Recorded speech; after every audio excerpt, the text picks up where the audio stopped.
ಅಣ್ಣವ್ರ ಬಗ್ಗೆ ನನಗೆ ಮಾತಾಡೋದಕ್ಕೂ ಯೋಗ್ಯತೆ ಐತೋ ಇಲ್ವೋ ಅನ್ಸುತ್ತೆ ಕೆಲವೊಂದು ಸಂದರ್ಭದಲ್ಲಿ. ಅಂಥ ಮನುಷ್ಯರು ಅವರು.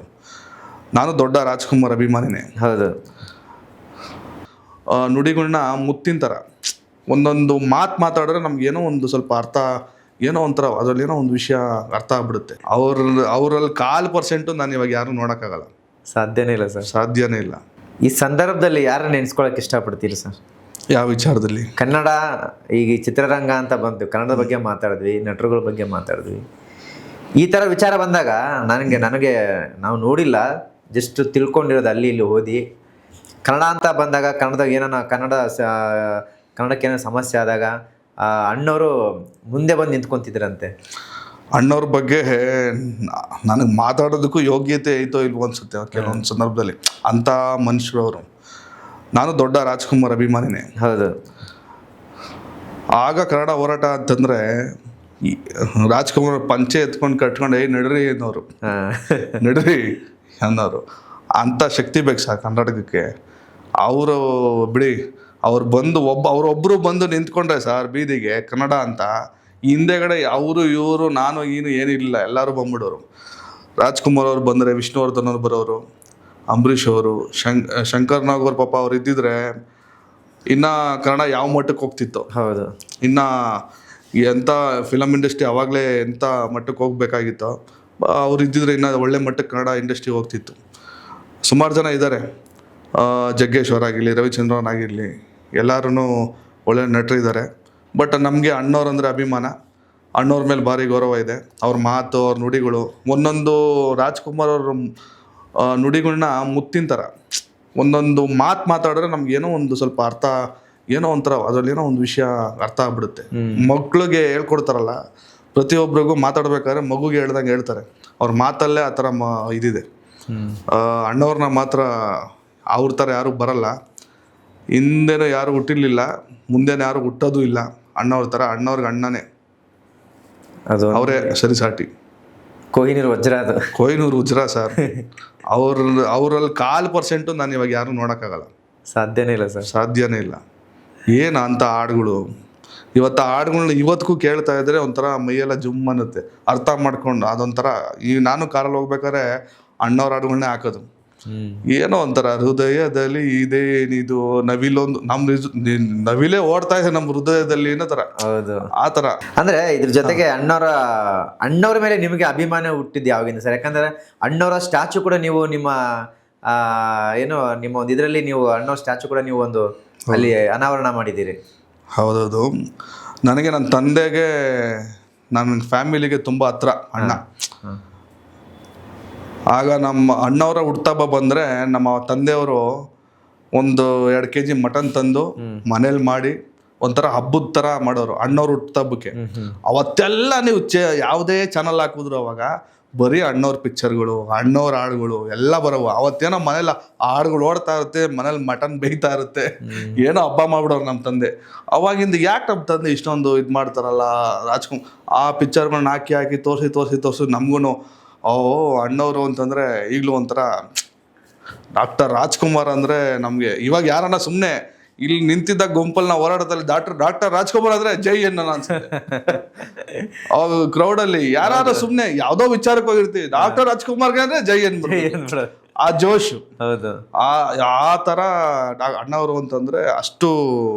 ಈ ಕನ್ನಡ ಯಾವ ಥರ ನಾವು ಕನ್ನಡನ ಮೈಯಲ್ಲಿ ಆವರಿಸ್ಕೊಂಡಿದೀವೋ, ನಮ್ಮ ದೇಹದಲ್ಲಿ ಆವರಣೆ ಆಗೋಗಿದೆಯೋ, ಅದೇ ರೀತಿ ಡಾಕ್ಟರ್ ರಾಜ್ಕುಮಾರ್ ಅನ್ನೋದು ಸೇರ್ಕೊಂಡ್ಬಿಟ್ಟಿದ್ದೀನಿ ನಾನು. ಅಷ್ಟು ಅಭಿಮಾನ ಸರ್. ಅಂಥ ಕಲಾವಿದ ಮತ್ತೆ ಸಿಗಲ್ಲ ನಮಗೆ. ಅದು ನಮ್ಮ ಕನ್ನಡ ನಾಡಲ್ಲಿ ಅಂಥ ನಟ ಸಿಕ್ಕಿದ್ದು ನಮಗೆ ಪುಣ್ಯ. ಅವ್ರ ಬಗ್ಗೆ ನಾವು ಕೂತು ಮಾತಾಡ್ತಿದೀವಲ್ಲ, ಅದು ಇನ್ನೊಂದು ಪುಣ್ಯ. ಅದು ನನಗೆ ಅದೇ ಕೇಳಿದ್ದು, ಅವ್ರ ಬಗ್ಗೆ ಮಾತಾಡೋಕ್ಕೂ ನಂಗೆ ಯೋಗ್ಯತೆ ಇಲ್ಲ. ಏನೋ ಒಂದೆರಡು ಮಾತಾಡಂದ್ರಿ ಹೇಳಿದ್ದೀನಿ. Okay sir. ಇವಾಗ ನಾವು ಏನೇ ಒಂದು ಮಾಡ್ಬೇಕಂದ್ರೆ, ಏನೋ ಒಂದು ಕೆಲಸ ಮಾಡಬೇಕು ಅಥವಾ ನಾವು ಏನಾದರೂ ಒಂದು ಸಾಧನೆ ಮಾಡ್ಬೇಕಂತ ನಾವು ಹೋಗ್ತೀವಂದರೆ ಅದರಿಂದ ಯಾರಾದರೂ ಒಬ್ರು ಇರಬೇಕು ಬೆನ್ನೆಲುಬಾಗಿ. ಅಂದರೆ ಸರ್ ನಿಮಗೆ ಸ್ಫೂರ್ತಿ ಯಾರು ಅಂತ ಈ ಒಂದು ಹೋರಾಟಕ್ಕೆ ಸ್ಫೂರ್ತಿ ನಮಗೆ ನಾರಾಯಣಗೌಡ್ರಿ ಸರ್. ನಾವು ಅವಾಗ ಅವಾಗ ತಾನೇ 10ನೇ ಕ್ಲಾಸ್ನ ಮುಗಿಸಿ ನಾವು ಈ ಕಡೆ ಹೊರಗಿನ ಪ್ರಪಂಚವನ್ನು ನೋಡಲಿಕ್ಕೆ ಸ್ಟಾರ್ಟ್ ಮಾಡಿದ್ದು. ಆಗ ನಾರಾಯಣಗೌಡದ್ದು ಒಂದು ವೇದಿಕೆ ನಡೀತಾ ಇತ್ತು, ಕಾರ್ಯಕ್ರಮ ನಡೀತಾ ಇತ್ತು. ಆ ಕಾರ್ಯಕ್ರಮದಲ್ಲಿ ನಾನು ನಿಂತ್ಕೊಂಡು ಎಲ್ಲೋ ಮೂಲೆಯಲ್ಲಿ ನಿಂತ್ಕೊಂಡು ನಾರಾಯಣಗೌಡರು ನುಡಿಗಳನ್ನ ಕೇಳ್ತಾ ಇದ್ದೆ. ಅವರು ಮಾತಾಡುವಂಥ ಮಾತುಗಳಾಗಲಿ, ಆ ಕನ್ನಡದ ಮೇಲಿದ್ದಂಥ ಕಿಚ್ಚು, ಆ ರೋಷ, ಅದ್ರಲ್ಲಿ ಮಾತಾಡ್ತಿದ್ದನ್ನು ನಾನು ಕೇಳೇ ನಮಗೆ ಆವಾಗಿಂದ ಹುಡ್ತು. ನಾವು ಅಂದರೆ ಆ ಕನ್ನಡದ ಮೇಲೆ ಅವ್ರು ಮಾತಾಡ್ತಿದ್ದಂಥ ಸ್ಪೀಚ್ ಇದೆಯಲ್ಲ, ಮಾತುಗಳು ನಮ್ಗೆ ಅವಾಗ್ಲೇ ಮೈಯೆಲ್ಲ ಕೂದಲೆಲ್ಲ ನಿಂತ್ಕೊಂಡ್ಬಿಡೋದು ಹಂಗೆ ಅವ್ರ ಮಾತನ್ನ ಕೇಳ್ತಾ ಇದ್ರೆ. ಒಂದು ಶಿಸ್ತಿನ ಸಿಪಾಯಿ ಥರ ಎಲ್ಲ ಕಾರ್ಯಕರ್ತರು ಇಟ್ಕೊಂಡಿದ್ದಾರೆ. ಆ ಒಂದು ಸಂಘಟನೆಗೆ ಹೋದಾಗ ನಾನು ಸ್ವಲ್ಪ ಶಿಸ್ತು ಕಲಿತೆ ಸರ್. ಜೀವನದಲ್ಲಿ ಒಂದು ಶಿಸ್ತಂದ್ರೆ ಏನು, ಯಾವ ರೀತಿ ನಡ್ಕೊಬೇಕು, ಒಬ್ಬ ಯಾವ ಥರ ಶರ್ಟ್ ಹಾಕೊಬೇಕು, ಯಾವ ರೀತಿ ಬಟ್ಟೆ ಹಾಕೊಳ್ಬೇಕು. ನಾವೀಗ್ಲೂ ಅಣ್ಣನ ಮುಂದೆ ಹೋದಾಗ ಗುಂಡಿ ಏನಾದ್ರು ಬಿಚ್ಚೋಗಿತ್ತು ಅಂದ್ರೆ ಏನದು ಹಾಕೊಳ್ಳೋ ಗುಂಡಿ ಅಂತ ಬೈತಾರೆ. ಅಂದ್ರೆ ಅಷ್ಟು ಶಿಸ್ತಾಗಿರ್ಬೇಕು. ಹೋರಾಟಗಾರರು, ಒಬ್ಬ ಕನ್ನಡ ಪರ ಹೋರಾಟಗಾರ ಅಂದ್ರೆ ಯಾವ ರೀತಿ ಇರಬೇಕು ಅದನ್ನ ಹೇಳ್ಕೊಟ್ಟಿದ್ದೆ ನಮ್ಮ ನಾರಾಯಣಗೌಡರು. ಇವತ್ತು ಅವ್ರು ನಮ್ಮ ಗುರುಗಳಾಗಿ ಸಿಕ್ಕಿರೋದು ನನ್ನ ಭಾಗ್ಯ ಅಂತ ಅನ್ಕೊಂತೀನಿ ಸರ್.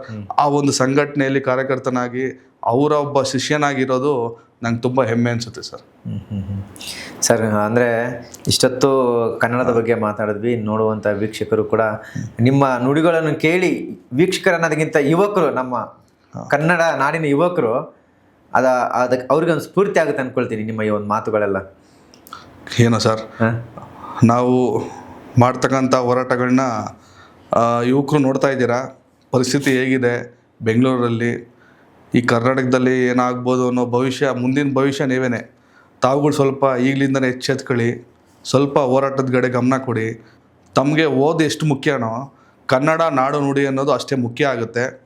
ಸ್ವಲ್ಪ ಕನ್ನಡದ ಬಗ್ಗೆ ಸ್ವಲ್ಪ ಹೋರಾಟದ ಕಡೆ ನೀವು ಸ್ವಲ್ಪ ಗಮನ ಹರಿಸ್ಬೇಕು. ಮುಂದಿನ ಪೀಳಿಗೆ ಹುಡುಗರು ಹರಿಸ್ಲಿಲ್ಲ ಅಂತಂದರೆ ಮುಂದೆ ಭಾಳ ಕಷ್ಟ ಆಗುತ್ತೆ.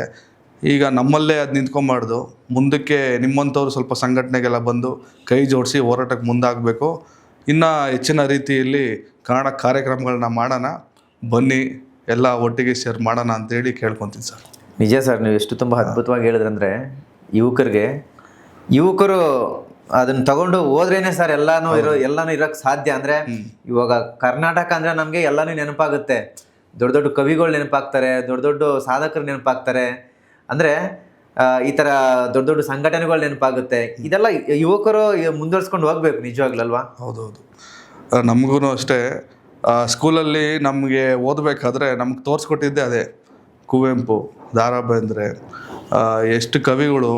ಆಮೇಲೆ ಅಲ್ಲಿ ನಮ್ಗೆ ಓದೋ ಟೈಮಲ್ಲಿ ನಮ್ಮ ಸುತ್ತಲೂ ಆ ಚಿತ್ರಗಳನ್ನ ಬಿಡಿಸಿರೋರು, ಎಲ್ಲ ಕವಿಗಳು ಫೋಟೋಗಳನ್ನೆಲ್ಲ ಬಿಡಿಸಿರೋರು. ಕನ್ನಡವನ್ನು ಬರೀ ಚಿತ್ರಗಳನ್ನ ನೋಡಿ ನನಗೆ ಆ ಫ್ಯಾನು, ಈ ಫ್ಯಾನು, ಇವನ್ ಫ್ಯಾನು ಅಂದ್ಕೊಂಡು ಗಲಾಟೆಗಳು ಮಾಡ್ಕೊಂಬಿಡಿ. ಎಲ್ಲರೂ ಕನ್ನಡದವ್ರೇ, ಕನ್ನಡ ಚಿತ್ರರಂಗನೇ. ಆದರೆ ತಾವುಗಳು ಸ್ವಲ್ಪ ಕನ್ನಡದ ಮೇಲೆ ಪ್ರೀತಿ ತೋರಿಸ್ಕೊಂಡು ಹೋರಾಟದ ಕಡೆ ಹೆಜ್ಜೆ ಕೊಡಿ ಅಂತೇಳಿ ಹೇಳಲಿಕ್ಕೆ ಇಷ್ಟಪಡ್ತೀನಿ ಸರ್. ಥ್ಯಾಂಕ್ ಯು ಸರ್, ಧನ್ಯವಾದಗಳು. ಇಷ್ಟೊತ್ತು ತಮ್ಮ ವಿಚಾರಗಳನ್ನು ನಮ್ಮ ವೀಕ್ಷಕರ ಜೊತೆ ಹಂಚ್ಕೊಂಡಿದ್ದಕ್ಕೆ. ಒಳ್ಳೆಯದಾಗಲಿ ನಿಮಗೆ. ಖಂಡಿತ. ಸುದ್ದಿ ಮನೆ ವಾಹಿನಿಗೂ ಅಷ್ಟೇ ನನ್ನನ್ನು ಕರೆಸಿ ಈ ಒಂದು ವೇದಿಕೆ ಮಾಡಿಕೊಟ್ಟಿದ್ದೀರಾ. ನಾನೊಬ್ಬ ಸಾಮಾನ್ಯ ಹೋರಾಟಗಾರ, ನನಗೂ ಒಂದು ಈ ಥರ ಅವಕಾಶ ಕೊಟ್ಟಿದ್ದೀರ ಅಂದಾಗ ತುಂಬ ನಿಮಗೂ ಕೂಡ ಧನ್ಯವಾದಗಳು. ಹಾಗೆ ಸುದ್ದಿವಾಹಿನಿ ವೀಕ್ಷಕರಿಗೂ ಅಷ್ಟೇ ಒಳ್ಳೆ ಕಾರ್ಯಕ್ರಮಗಳನ್ನ ನಡೆಸ್ತಾ ಇದ್ದಾರೆ ಸುದ್ದಿ ಮನೆಯವರು. ಇದೇ ರೀತಿ ಇನ್ನೂ ಹೆಚ್ಚಿನ ರೀತಿಯಲ್ಲಿ ದೊಡ್ಡ ಮಟ್ಟದಲ್ಲಿ ಸುದ್ದಿ ಮಾಧ್ಯಮ ಬೆಳಿಬೇಕು ಅಂತೇಳಿ ಆಶಿಸ್ತೀನಿ. ಥ್ಯಾಂಕ್ ಯು ಸರ್, ಧನ್ಯವಾದಗಳು ನಿಮ್ಮ ಈ ಪ್ರೀತಿಗೆ. ನೋಡಿದ್ರಲ್ಲ ವೀಕ್ಷಕರೇ, ಇದಿಷ್ಟು ಅಬ್ಬಿಗೆರೆ ಕನ್ನಡ ಪರ ಹೋರಾಟಗಾರರ ಮಾತಾಗಿತ್ತು. ಇನ್ನೂ ಈ ಥರ ಹೆಚ್ಚಿನ ಅಪ್ಡೇಟ್ಸ್ಗಾಗಿ ನೋಡ್ತಾ ಇರಿ ಸುದ್ದಿ ಮನೆ. Thank you so much.